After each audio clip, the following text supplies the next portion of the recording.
Welcome, everyone. We are live on YouTube, and today is the 12th of February in 2026. Are you guys excited for all the reset stuff happening next week? Absolutely. Oops. Wait, I just realized. Hold on. I see. Ah, I can hear myself. Okay, there we go. There's a little bit of a delay, but anyway. Um, so what we're going to talk about today has to come from Beck. She was the one nominated last week. I know we have a little short crew here today, so it's gonna be a short video for you, but it's a really great concept because she already told me in the behind the scenes. So go ahead. Yes. Tell us what And, we're talking about. and I think the person who nominated me is not here. So, but yes, I was thinking about what it means to be human. And I was thinking and thinking and thinking what my topic would be. So, my topic is overthinking because I feel like for me, that's a very, very human thing because I will overthink something to the point of like, okay, you know, should I do it? Should I not do it? Should I say it this way? Should I say it that way? And so sometimes overthinking can just be like a hindrance to what you're actually trying to accomplish because you're putting so much pressure on yourself because you're worried about everybody's thoughts about what you're going to say or how you're going to say it. So that's just what I just came up with. I And think overthinking is a great topic. so, Yes. have you guys experienced that where you're just like, you need to do something and then you start to do it and then you just start overthinking it and it takes you so much longer to do it than it should have? So I can tell you for me, the very first thing that came to my mind, because I do ADHD coaching. So a lot of my clients overthink, chronically overthink. And it's just like, yeah, and it's so I know that it's absolutely a problem sometimes, because it can get you stuck in inaction or that perfectionism that you're describing, right? Hmm. Where you're thinking, so there's thinking that's required, and then there's overthinking, which is like, that should tell you right there that it's not required. Overthinking is the problem often Right. and just keeps you stuck because then you're just like, oh, you're keeping it in the mental frame and you're not doing action. You're not deciding, making powerful decisions. You're Hmm. swimming around in all the thoughts. What do you think, Lori? Yeah, one of the things that has helped me with a lot of overthinking is just doing a tarot reading on it. But sometimes that isn't enough because like I'll pull cards and it'll be like both of these options look good. So which one should I pick? But yeah, overthinking, tapping into the intuition does help with the overthinking part on that. And but also like I have a to-do list. And even though it's very short and I should just do the thing, sometimes I feel this overwhelm or like it's too hard. And then I just let it sit there on the to-do list until maybe one day I don't feel overwhelmed and I can tackle the to-do list. And sometimes it like sits for weeks, longer than it should because I'm in avoidance mode. But at Hmm. least now, because like last year I didn't have this to-do list thing. I started at like the end of last year. At least now I know what I'm avoiding, which is helpful. That is Um, helpful. It gives you less to think about. You're like, I know it's over there. yeah. And but the other thing is I think sometimes when I procrastinate and don't do the things on my list, I'm actually doing things that are more productive. So like I'm avoiding my list, but instead maybe I'm having a coffee chat or I'm doing something else like writing a post that'll get calls booked, or I'm actually doing something else that's more important than what's on the to-do list. But I did put it on the to-do list so that I just do it like because it's a way to avoid the to-do list. Oh my Uh, gosh, it's like so meta. Beck, tell Kay what we're talking about, your topic today. we're talking about overthinking, how you need to do something, you've got something, and you're like, and then you go to do it, then you overthink it, and it just keeps taking you longer and longer to get it done. And so that's the way I came up with this topic, was trying to think about what the topic would be. And I kept thinking about all these different things, and I was overthinking whatever it would be. And I was like, okay, there's my topic, overthinking. Good.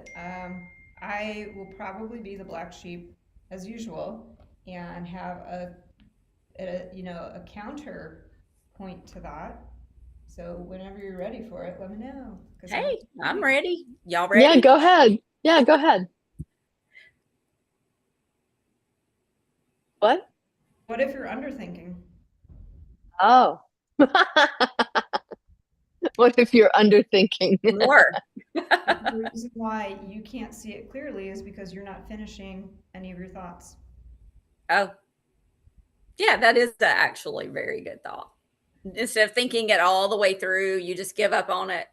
Mm-hmm. Yep.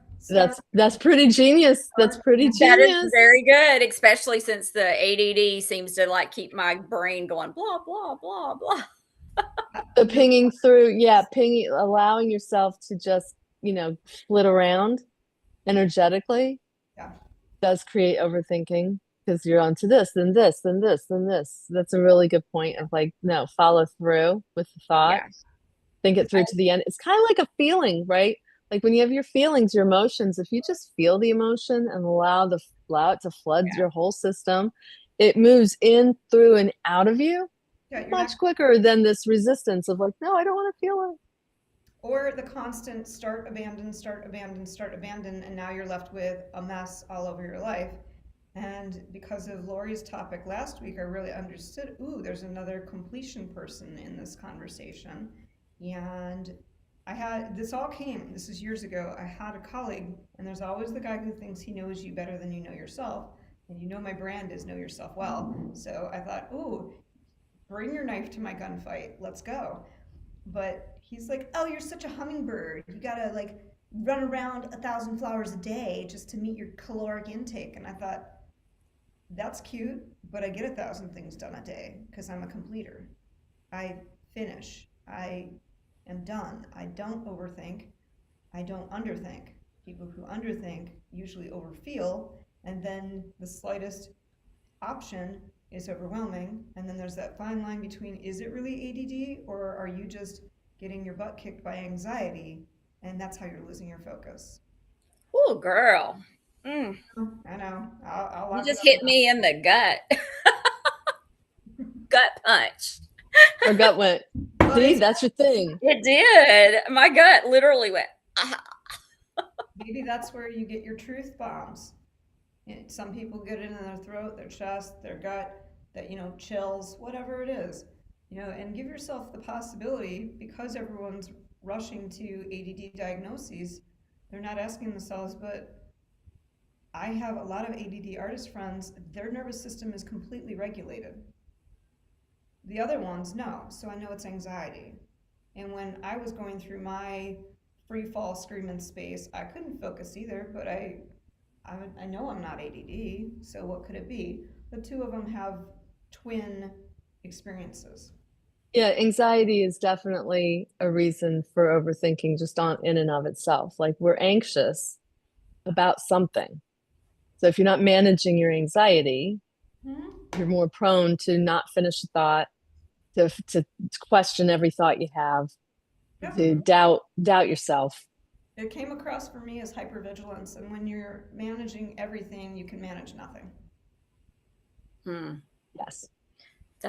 That's interesting, because yes, most of my life I felt that way. Like I had so many different things that I was having to control. And control is like a word I'm trying to get rid of too.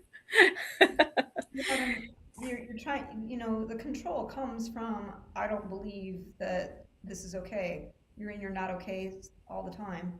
My dad's military, he's hypervigilant because he doesn't believe there's such a thing as safety. So it's always not safe. It's always not okay.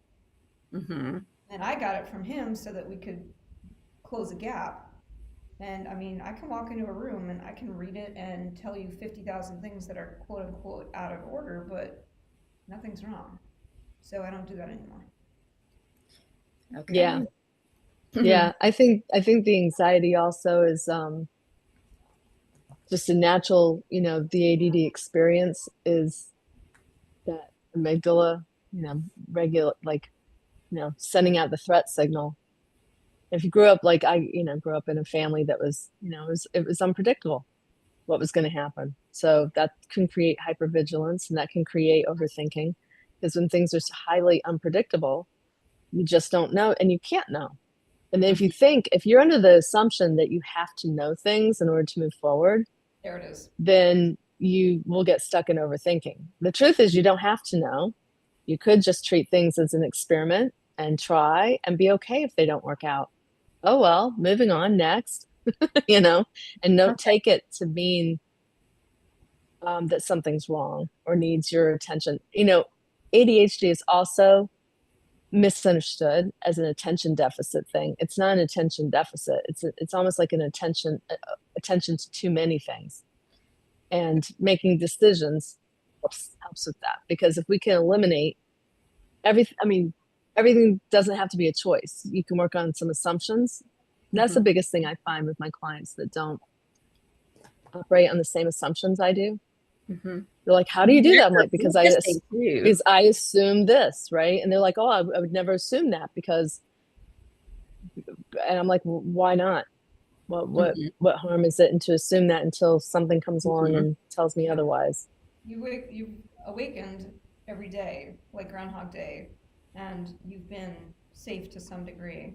You have a bank account of it's okay, but you're addicted to making it not okay.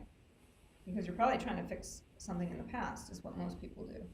And I bet that people who are natural completers are willing to get creative with chaos instead of be nervous or reactive to it. I have friends who grew up in just as much chaos as I did, but it wasn't a problem for them. It was a creative opportunity. Who's got ADD with a regulated nervous system, he just hasn't trained his focus bank account. He just doesn't know how to hold his breath longer and longer and longer. Just as much of a wild ride. Whereas in my world, I thought it was not okay because I thought, oh, we need order because we're constantly collapsing and breaking down. He had chaos and life was life, and it was just as usual. Yeah. It's your perception. So I think the other thing about overthinking, though, the biggest thing about what I'm hearing you guys talk about, though, is how it affects what you're doing. Exactly.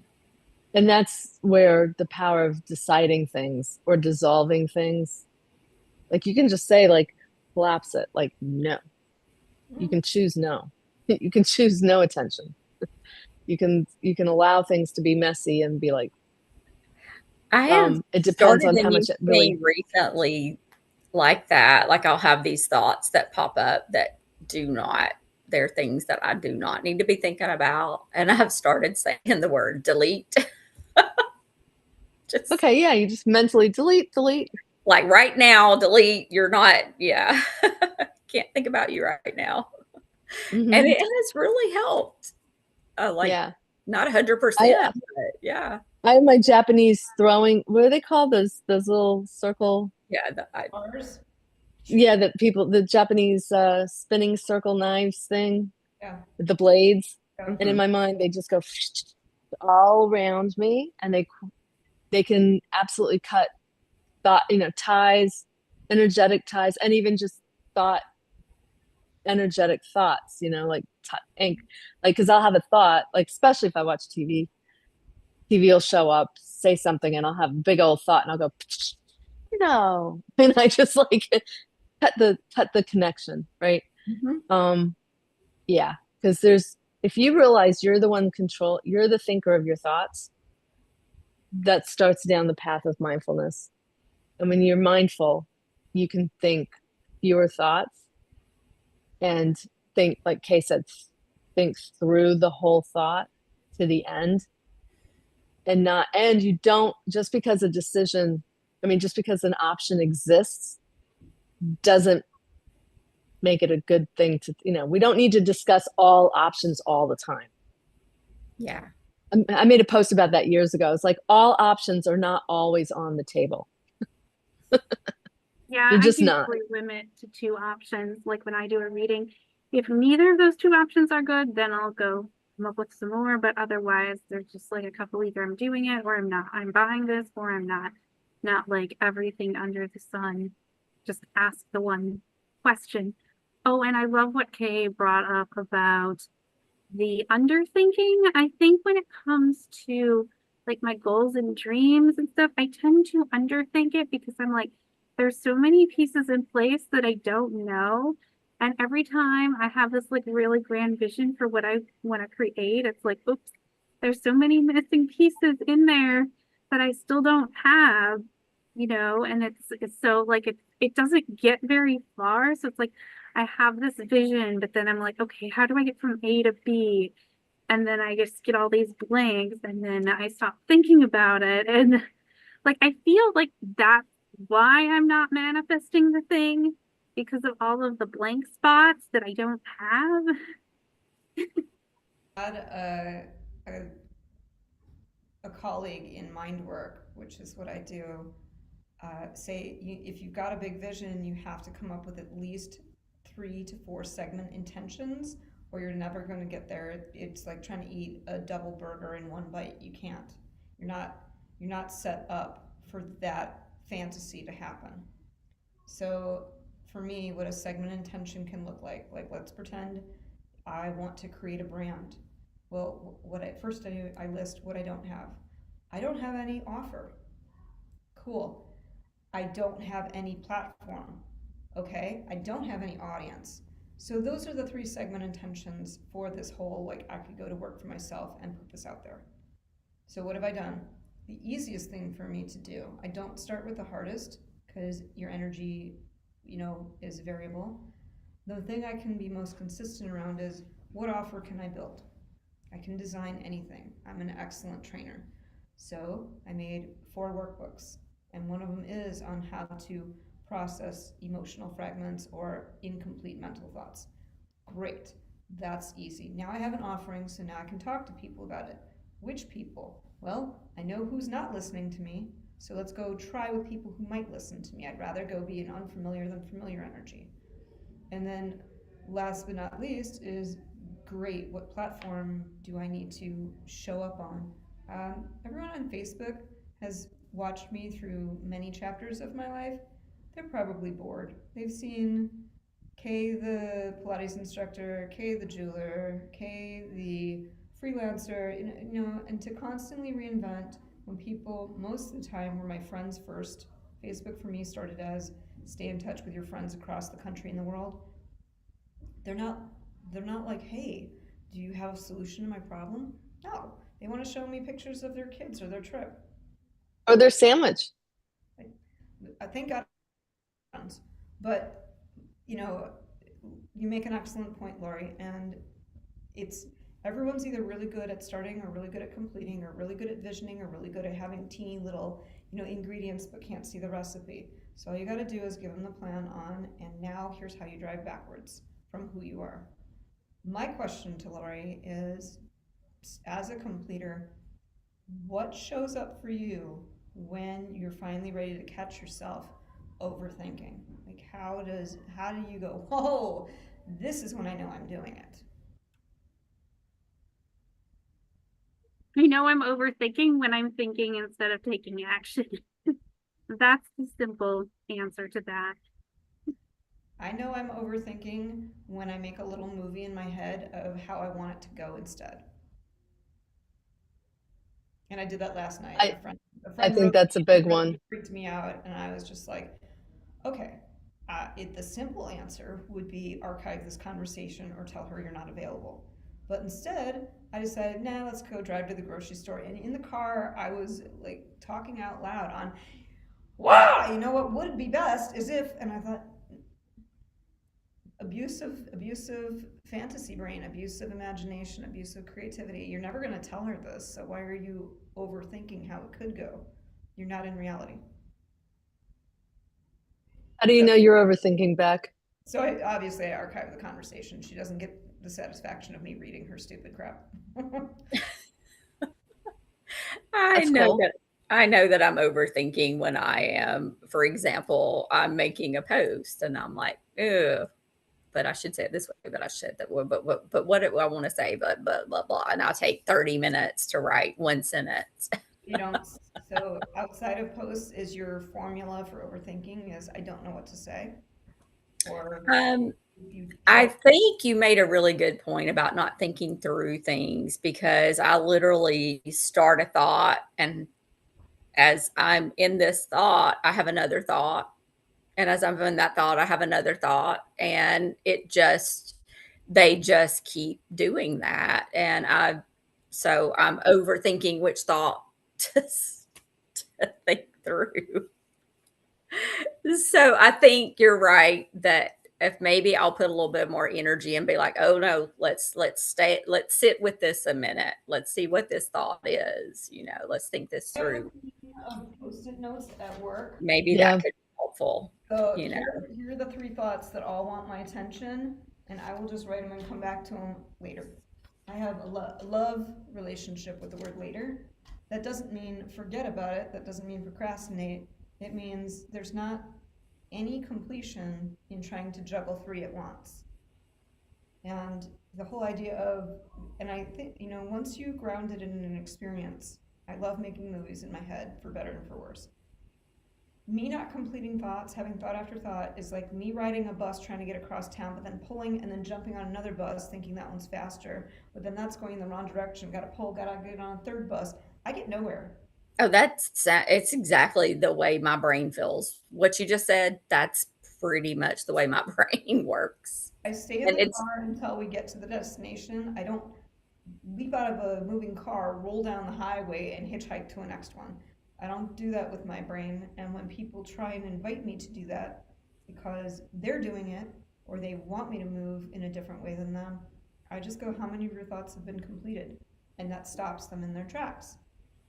At the end of my day, the reason why I don't have to-do lists, and no, it's not a to-done list. I don't have cute little games with myself. The reason I don't have to-do lists is because I finish my thoughts and my feelings. So there's no work. I like not that's working, not because amazing. I'm lazy, but if somebody said, It's here's the, efficient. that's, It's we were that's talking something about that like a last snob. week. It's efficient, right? That's not like a snob. I really have a beautiful relationship with my efficiency because I figured out my formula of when I'm in my way. So I figured out my formula of when I'm a superhero. So I love I it. think also I find the hypothetical, that's when I overthink, as I go into fear. And then I think of all the possible things that could happen. And that's definitely probably my form of overthinking. I don't think I overthink about much else. I mean, my doing this doesn't, I don't really overthink my doing this. Because I feel like more like Kay, like, I'm going to do this, I go do it, done. Like, or later, or I decide when I'm going to do it or whatever. But Mhm. definitely if I'm afraid of something happening or a conversation I don't want to have with someone, I'll make up a whole movie about how Yeah. to throw down. That's usually makes me very anxious. And then Mhm. that anxiety is the thing that I have to manage the anxiety, which really annoys me. So I try to nip it in the bud the minute I realize I'm doing it. I'm like, nope. And then I use my little, Mhm. because it's not, to sit in a fear state serves me no good. I It don't think doesn't people help me help anyone. sit. I know what you're saying. I don't think people sit in fear. I think they're jumping around like, a roller coaster in fear. And I had this crappy ex. Which one? I had this crappy ex who, a broken clock is right twice a day. His genius was, well, that's just a multiplication of problems. So whenever I got afraid, he'd go, and now you're coming up with imaginations, and now you're getting yourself all overworked, and now you're getting yourself into anxiety, and now you're in one of your trauma responses, and all of it's just shadowboxing. And I thought, well, if I had to have a terrible time with you, there's my silver lining, there's my takeaway. And so as soon as fear shows up, I'm immediately in how can I reduce this 1%? You guys know that stupid song, 99 Bottles of Beer on the Wall? Yeah. Yeah. Count it down. I'm like, all right, so I'm afraid. How can we turn it from 99 to 98? And from 98 to 97? So I am just decreasing 1% at a time. I don't have to solve it all at once because obviously I'm not in the mind to fix the fear. But yeah, I don't know too many people who can go, I'm terrified right now. Let's be with it. We're Well, all, that's what I don't, yeah, I mean, when I say I'm sitting in a fear state, I mean I'm paralyzed. you're in freeze response. Yeah. I'm in Yeah, freeze me response. too. I tend to go into freeze response. Like I just freeze up and I just don't do anything. Mine's fight. Yeah. Then I start to get all worked up like we're getting in the ring and put your armor on. And I went, okay. Well, that's interesting. Fear of freeze, fight, or flight, And fawn. which People and fawn, which one is your go-to response? Lori said freeze, you said freeze, I said fight. Beck, I honestly don't know. I would bet flight with the jumpiness of the brain. Yeah, I bet flight too. Yeah. Like, gotta go, gotta get away from this, gotta go over here. Oh, it's over here too. Oh, gotta go. I mean, those responses. Yeah. Yeah. You've seen like when you scare a cat or a dog and they're like bing, bing, bing, bing, bing, bing. Yeah. Yeah. Yeah. Yeah. Yeah. So regulating the nervous system can help with overthinking. Is that what we're saying? No, I was not going there with it. I would say that finding how to de-escalate your relationship with fear, it doesn't have to be a nervous system. Most fear stays in my mind. It can be in the mind. It can be mental. Yeah. My pulse doesn't change. My breathing doesn't change when I'm in fear. I'm very CEO about it. But it lives right here and I'm not present and I'm not clear. And now I'm starting to get ready for something that's still invisible. For example, when the president calls, when that phone rings and it's him, I'm like, you know, there's nothing wrong. One time he called to tell me I was doing a killer job, and I went, oh, I just totally made up a reality that was stupid. That is, yes, totally been there. Yeah. Again, maybe you're right. Maybe mine's in the gut because whenever I get that call, I see that name, I'm like, oh, I feel like a punch in the gut. So I go into speed chess. I go into slap chop mode. I go, all right, get ready. If anybody comes for your work, you got evidence. If anybody's coming for your decisions, you can proof, you know, like math. If anybody's coming for you not knowing you had a mistake, you're already ready to own it and thank them for the opportunity to do better. Like I've got all my cards on my table ready for the battle. So that's what fight response looks like. Doesn't mean it means that I am responding as if there is a challenge or attack. Yeah, I don't do that. I don't do well with that. That's not me. Yeah. People want to fight me. I'm like, I had that happen one time when I was younger in a bar. Some girl thought I was trying to steal her boyfriend and she wanted to fight me. And I was like, oh my gosh, this is the most redneck thing I've ever heard. And I was just frozen, like, oh my God. And it turns out she just mistook me for someone else. I wasn't even the person she thought she was mad at. I mean, but scared me. I was so scared. I was scared for like the next 24 hours. I could feel my whole body, like I was freaked out. And a friend of mine said, oh, if that ever happens again, you just go for the eyes and jab them in the eyes, or you pull out their earrings like that. And I was like, I don't want to do that. I don't want to fight. I don't want to do any of that. Like I want to run away. So I want to fly. Yeah. If I'm frozen, it's just to figure out how I can fly. Exactly. Yeah. Secondary. I don't want to fight. You can win. You can be the winner. I just want out. Like I'm like, goodbye. Yeah. I'm so non-confrontational. It's not good. I'm not bragging on it. It's not a good thing. No, I'm not. I've always been that way too. Whether it's, I mean, in the past couple of years, I have had to be confrontational, and I mean, but I had to be backed into the corner where I felt like I had no choice but to come out fighting. And I did. And afterwards, I was like, oh, God, I got that in me. Respect, because in astrology, you have sacred issues, sacred confrontations you have to do. And I've got a friend who is recreating avoidance. I mean, we're on loop number 7 of it, and there's no getting through called this is yours and only yours, and you can end it forever if you learn how to do it this one time. So, nah. But Lori, I'm going to guess that you probably know the 4th one, and the missing one is the fawn response. And I think I know a lot of people who use that as their go-to, is when there's confrontation, they immediately start soothing and flattering and trying to make the person feel better. And I don't do well with that, because to me that comes across as mothering. But I get that it's one person's fantasy solution.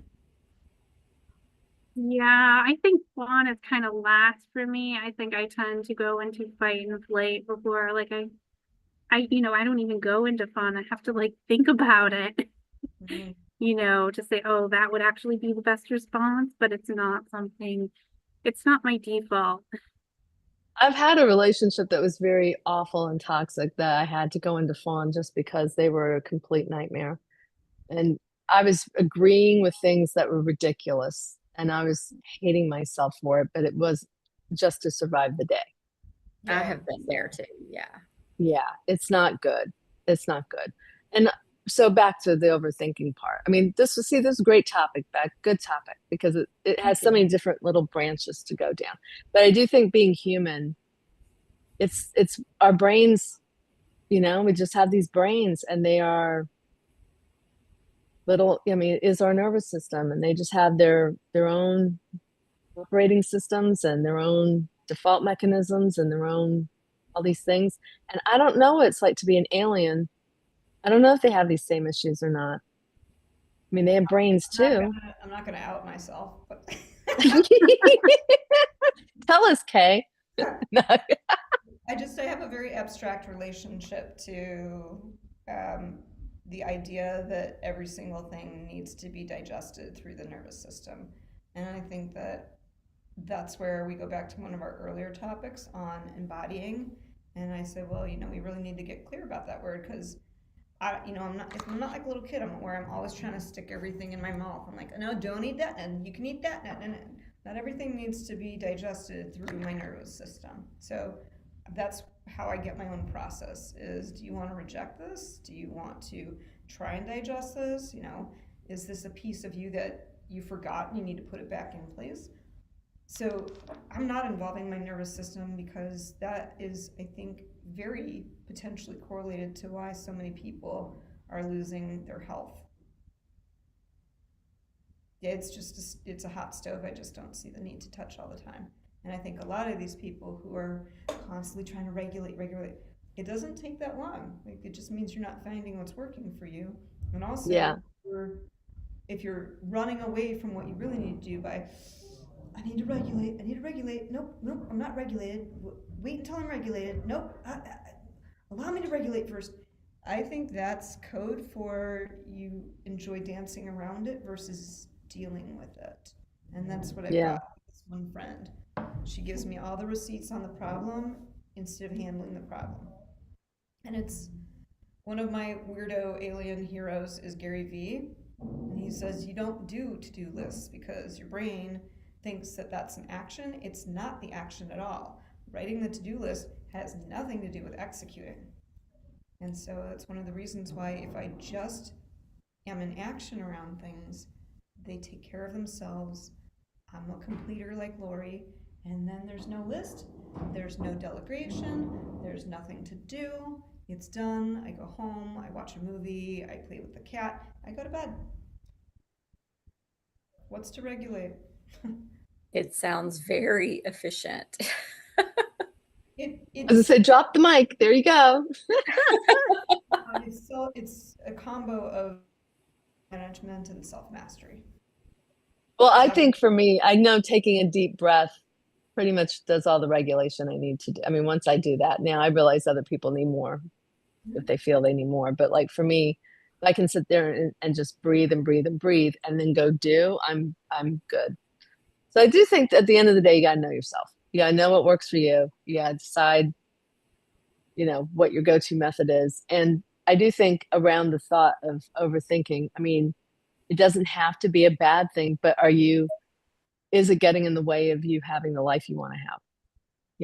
If you're overthinking constantly, then you got to think about, is this a problem I want to solve or not? Because it's totally solvable.